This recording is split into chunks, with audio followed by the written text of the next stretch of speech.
une information jusqu'alors méconnue.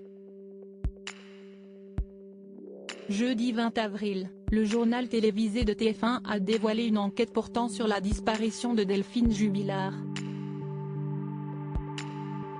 De passage à Cagnac-les-Mines et dans la région natale du couple, les équipes de journalistes ont ainsi pu rencontrer une ancienne fréquentation de Cédric Jubilard.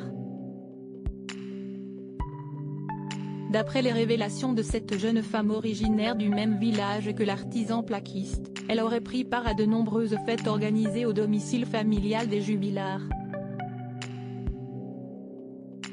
Il avait complètement une double vie, sa femme ne nous connaissait pas, ne savait pas qui il fréquentait, a-t-elle fait savoir, sous couvert d'anonymat.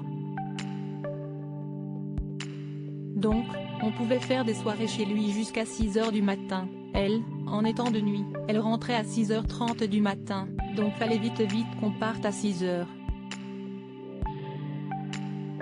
Des soirées faites il y a déjà quelques années, lorsque Cédric Jubilard n'avait que 30 ans et elle, 15.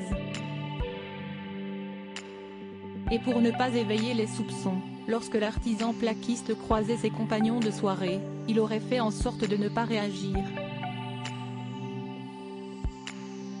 De passer de 6 h avant où on rigolait, on buvait ensemble à 6 h après, faire comme si on n'existait pas, faut avoir quand même du sang-froid, a ensuite déploré la jeune femme.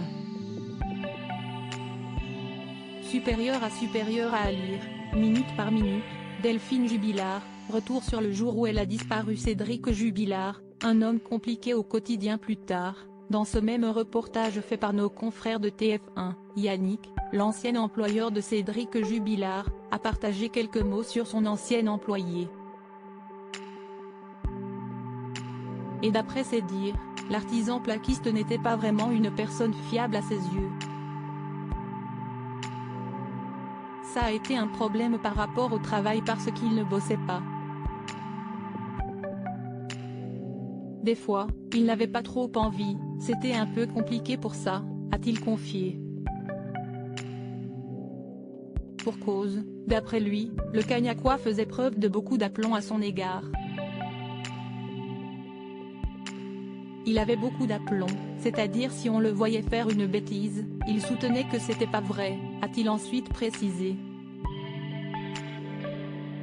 Un caractère difficile à gérer dans le milieu professionnel et qui a ainsi encouragé Yannick à se séparer de lui.